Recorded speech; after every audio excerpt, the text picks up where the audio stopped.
This is Andrew for CollectionDX.com taking a look at Evolution Toys VF-2SS Valkyrie 2 with Super Armed Pack in Nexx Gilbert colors. And this figure was provided to us by Angolz.com.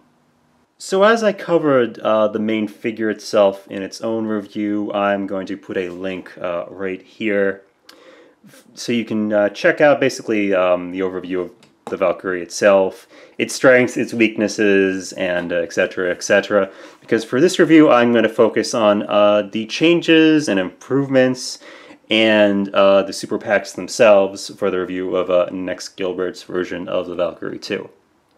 So, first and foremost, you do get a new pilot figure.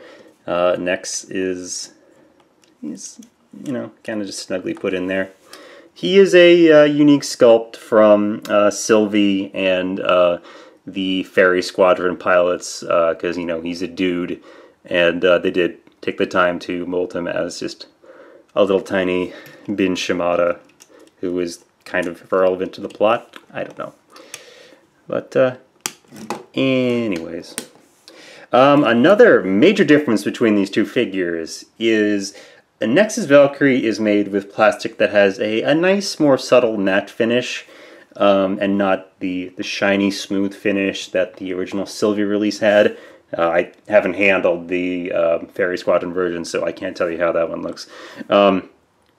It does make the figure feel nicer. The plastic isn't quite so kind of flimsy feeling as it was before. It looks more in line with Yamato's or some of Bandai's later Macross figures, where again they use more of a matte finish to kind of give it a model kit-like look. Other than that, there actually have been a number of improvements to this toy in terms of engineering. There are more tabs to lock it together in fighter mode. If I take the leg off here, there's in fact a little flip-out tab right here that's on the same hinge as the arm itself that will go into this added little hole right there, and along with this tab that comes out of the arm right there, pretty much does a much better job of keeping the toy all locked together in fighter mode. Also, the arms have an additional clip right here.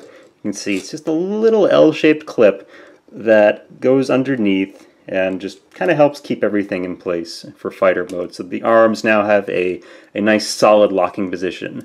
Well, I should say they have a locking position. It's not solid, but it does the job okay for fighter mode. And of course, the one thing with both of these tabs is you have two little tabs here that can both move, and you're trying to get those to play nice as you're getting this all together for fighter mode. So it's a solution. It's not an ideal solution, but it does work a little bit better. The die-cast swing bars used in the transformation now feature a much larger tab that goes between them for locking these together for Battleroid mode.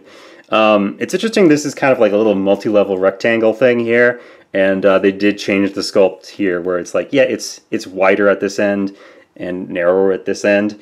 So when this thing goes in, you do have to align it so that the corners do match up with the corners on the inside of the hole here, right here, which is a little annoying, but it does feel a little bit tighter as far as like locking together for Battleroid mode. The swing bars themselves, when they're connected to these little plastic mounts right here, now they feature a sliding joint, so they can get into a much better position for fighter mode. Basically, you have to pull these things back so that a little bit of space is exposed right here for fighter mode, and then you push them forward again for Battleroid mode. In addition to that, the tail fins, they now have redesigned tabs. They lock into place a lot better on these little nacelles here. And other than that, that's pretty much a lot as far as how they improve the figure. I think the real question, though, is how does all this affect the build quality? And, well, still it's kind of crappy. These tail fins like to come off a lot. I noticed that they changed out the little plastic washer that separates the tail fin from the metal part of the joint to a clear plastic instead of the white plastic. I'm not sure if that is helping or hurting. One of mine actually had two of those little washers, which was too much space between them and provided even less grip for the screw to hold on. And also, again, these tiny little white caps that are supposed to hide the screws on the front of the little joint here fall off constantly, so let's just remove them entirely. Other than that, well, for your $300 that this set costs, Evolution Toys did add a stand. It actually comes with two little armatures, one for regular fighter mode and one for the packs attached. It's pretty much what you expect from these stands. You just kind of stick it up underneath in here. The plain fighter mode stand has these little tabs, which are just going to hook on right there. Just kind of like right in the back on this little part here, right underneath. And, well, it works. Now you have a way to display this toy in flight without having to touch it. So, thank goodness for small victories, I guess. Now let's move on to looking at the Super Armed Pack. So attaching the pieces of the Super Arm Pack to the Valkyrie 2 is not too different than what you've seen on other Macross toys. To start off, we're going to prep the Valkyrie just a little bit. And like with the VF1, you just want to leave its legs slightly down. You just click the gear walk joint down a bit for the fully armed Super Arm Pack mode, just to leave enough space to put the leg packs on. And we'll do the same thing on this side as well. And watch as the legs, even with all of those extra tabs, still manage to pop off constantly as you're handling the figure. The backpack is going to be put into the raised position or battery mode position for this. So you just flip this thing up, bring this down, flip out the little tabs here to help secure the nacelles as they flip up, slide forward, and they're going to fold down against here. Now you're given a couple of options what to do with the tail fins. You can either, hope this doesn't fall off as I'm moving it around, put them up underneath like this so that these are sitting just kind of right behind the canopy cover area of the cockpit area, and they'll just fold down and just kind of hang out here while you're doing stuff with the rest of the figure. Now they also show you that you can just take these, well, you're supposed to pop them off the ball joint. So yeah, this will come out, and you know, you can just leave these things aside, which I will be doing for this video review. And I will attempt to hide my disdain, but I'm making no promises here. So yeah, you just do that, stick these in here. And not too different than when you're transforming this thing into battery mode or gear walk mode. Which again, the new plastic does at least tab in a little bit better as you're doing all this. Okay, so we're ready to put those super packs on. Alright, so I'm going to start off with the arm packs, and as soon as you pick these things up, you suddenly realize that what costs $60 by itself, I mean the entire super arm pack set, feels like it was made from plastic they use on dollar store toys. I'm not kidding, this thing looks, it doesn't feel good. I mean, the details are okay, but there's lots of little imperfections from the factory. Excess glue in some places, and it just doesn't feel like this is a high-end Macross toy. or even an accessory to a high-end Macross toy, but I digress. So what you're going to do is fold up this little tab that helps keep the arms locked into the legs for fighter mode, and you just kind of mess around with the arm for a bit. You can see that there's a little tab here. It's going to go into this slot here. So just start at the back, and there's a little clip that goes on the end, and just stick that in there. And just pop it in at the front. You want the side of the armor with the 2 missiles facing inward. Or just remember that the side with the 2 missiles hatches is on the side that has the thumb, more or less. So it is kind of weird when you're like putting this kind of stuff on Valkyries and you have to realize it's like, oh, they have hands, but how do the hands orient in different modes? So just make sure you get that in there. Also, this arm at this joint is a little loose, so that's going to be flopping around during this review. Take the leg packs. Now, Nexx's Valkyrie comes with the special custom, really aggressive-looking rail gun thing. And this, what it does, it is supposed to sit in here for fighter mode. That's how it stores its gun pod. I can't get this thing to actually fit into the little slot that it has for its regular fighter mode. I'm not sure if it's supposed to. They only really show you doing this with it in the instructions. So yeah, and this doesn't fit in too snugly. I mean, you can fix that with just a little bit of thickening, but yeah, it doesn't really click into place. But anyways, what you're gonna do, so we've got, again, 2 different armors, and what you're gonna do is just kind of line up. You got a thick tab, a skinny tab, thick hole, skinny hole. Just get that all lined up and in there.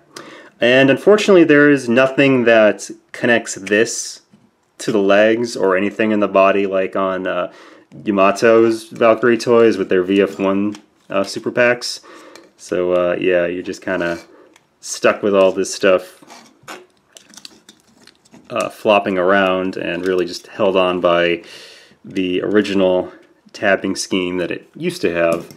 Alright, so now you put these back. They don't collapse all the way in fighter mode. That's just kind of how this toy is made. They will only come together for Battleroid mode. And you bring out the gigantic rail cannon DLE. And don't hit the camera either. Now this thing is where I really feel like the cheap plastic comes into place. Be very careful at this end. These little thin areas where the bulk of these big engines here and the wing pods connect to sort of this main body part here. This feels very thin. There's already stress marks coming, and it just doesn't feel good to handle. And also you can see there's more little imperfections from the factory. This thing looks only a little bit better than the old Bandai kit, you know, which is from over 20 years ago now. I think it came out in 1992. But yeah, other than that, putting this on ain't too bad. You just have these little L-shaped brackets. It's similar to Yamato's VF-1 toys. You just stick that, fit that in the bottom here, and the whole thing will just sort of fit on nicely. Actually, you do want to leave the wings out before you start to put this in. So yeah, there's just a couple little holes in the back here, and again, be careful with this plastic. But again, you still have to sort of force it to get it on in fighter mode. So it feels like you're kind of screwed either way. But yeah, here we go, and it's still falling apart. It will stay on its landing gear nicely. There's nothing that's sticking out too much to prevent that. So yeah, we got ourselves the, well, I gotta retract the wings. But yeah, here we go. Here's your Evolution toy VF-2SS Valkyrie 2 with a super arm pack attached in fighter mode. Next up, I am going to put it on its stand. So let me grab, again, here's the stand. Here's the separate armature just for with the super arm pack. So you're gonna stick this thing up on here. This goes in a slightly different area. Underneath it actually hooks around what is where this kind of whole bracket assembly that hooks around the swing bars in battery mode. I should also probably retract these wheels here. Now the wheels have fallen off, at least that's good. That happened to my Sylvie version. Still haven't found a good replacement for that wheel, but again, I digress. So you just kind of stick this thing up here and on there, and yeah, if you thicken some of this stuff, it'll stay together a little bit better, but yeah, here we go. It's up on a stand. It looks kind of majestic. The gun keeps falling off. And the last thing you can do with the stand is you get these two little extra pieces, and these just kind of go, well, when they cooperate, they will go in here, and what you can do is mount little Squire attack drones, which appear briefly in the anime. I think you actually get more use out of these in the PSP games, and they will just plug onto these little ball joints here. And honestly, they're kind of awkwardly positioned because of the shape of these things. I mean, you could sort of just pull these out a little bit on the tab that goes into the slot on the base, so they're, you know, actually parallel with the rest of the figure, and look like they're flying in formation with it. So yeah, here's the whole display. It looks okay. Actually, one thing I will praise this toy for is I was dreading this. I thought they were going to use like a hard plastic for this antenna, but no, they use this very nice pliable plastic. It's not breaking, you know, it doesn't have any stress marks. It feels really good and nice and sturdy and robust, so good on you there, Evolution toy. Alright, so I'm going to skip transforming this thing on camera. I will show you the gear walk mode and battle mode fully equipped though. Be back in a flash. Alright, so here is the Valkyrie 2 with full super arm pack in gear walk mode.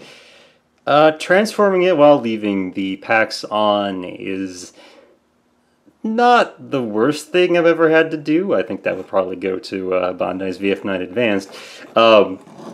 But it's kind of annoying because on the one hand, yeah, the packs do stay on as you're transforming the figure, but this ends up being a bad thing because you cannot flip the hands out while the armor is attached. You see the way you get the hands out, if you've seen my other video, you flip this thing up and out, this whole top part of the forearm, which you cannot do while the packs are attached because they block the rotation entirely. So you have to struggle getting these things off again in order to actually transform the figure. So you might end up just leaving the hands out if you want to just keep the packs on during the transformation.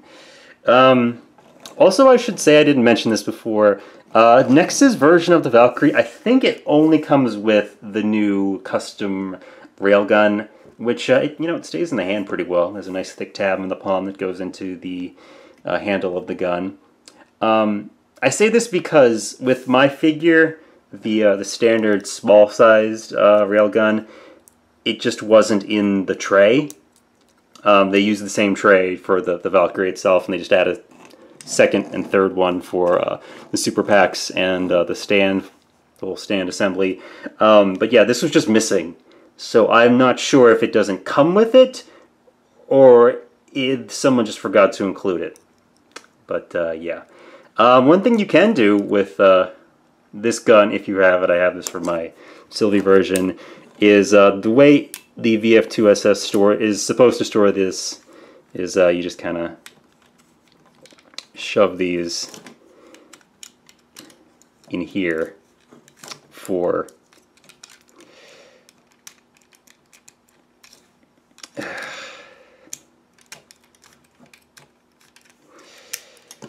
gear walk, fighter mode, and all that when the packs are on. And oh yeah, I should have figured. Now this thing is kind of stuck in there. Anyway, that was the first time I tried that. Anyway, let's talk about some of the features of the Super Arm pack now that you can see them. It has all these hatches for the missile launchers, like on the arms. So all these open up. They're cheap plastic hinges, plastic on plastic. One of them is falling off. Again, this is where the whole, it feels like plastic from a dollar store toy comes from. You have 4 on the leg packs. Nexx has that custom one for holding his gun, so it only has 1 set of leg missiles. This still doesn't stay attached, even on this improved figure. So let's ignore that for now. You have these rotating missile pods that can come off on the wings, and they have little doors that open up to show the big long-range missiles that are stored in there. The armored wing thingies, which don't actually go over the wings, they do move a little bit, but it doesn't feel like they really should be moving. I'm not even sure if they are supposed to. There's a lot of glue on the other side of this joint here. I'm not sure what that's for, but it kind of looks like on the box they can move. They moved on the old Bondi model kit, so I don't know. This thing on the back here, it can rotate left and right, and it also has the same little hatches for the missile launchers. And in addition to that, it can also slide forward and back. The forward position, that didn't sound too good, is for battery mode. For gear walk and fighter mode, it needs to be at the back for some reason. It's not really clear. But yeah, anyway, so it'll stand in gear walk mode as long as you lean it forward like this. Let's finish off with Battleroid mode. Well, here's the Valkyrie 2 with the Super Arm pack in Battleroid mode. It stands. I mean, the Battleroid mode on this figure was never particularly posable, but that actually ends up being kind of a good thing for with the pack attached, because, you know, there isn't much of a place for its joints to go, so it's pretty much locked in a nice standing position to support the extra weight. Although it's kind of funny because the entire backpack area, it's fairly light, and, you know, it should be, because to help with a top-heavy design, but it's really light because of that crappy plastic. It really should have just been light, but with, you know, good plastic. Well, yeah, so this figure came out of the box a little messed up. It started off as kind of a messed up toy. I don't know what else to say. It's not very good. The best you can do now is carefully unclip this thing from the main body. So it can do that thing where, hey, you bring up this whole mechanism up. This whole thing also slides back and forth, I think, for putting the railgun up and over the head. So, yeah, and the little blast shield comes down, and hey, it's like the maybe 1 or 2 times they did this in the anime. And yeah, so we can pretend that this is really badass looking. Maybe it would be if the toy wasn't so subpar. Let's use that word. So yeah, this is Evolution Toys VF-2SS with Super Armed Pack. People ask me, should you even buy this, even at a deep discount? I think that would depend if you're okay with a really, really subpar modern Valkyrie toy. One that, at best, you're just going to pose it and leave it on the shelf. Which it does that fine. I mean, you even got that stand included to keep it up in fighter mode in a nice, flying through space pose. Other than that, just skip this toy. The improvements to the base figure, they're nice. They unfortunately don't do enough to counteract the iffy quality control on the main figure and just poor build quality in general. So yeah, honestly, I'm with you, Macross II fans. I think you guys deserve a lot better. So this has been Andrew for CollectionDX.com. I want to thank Angolz for providing the figure.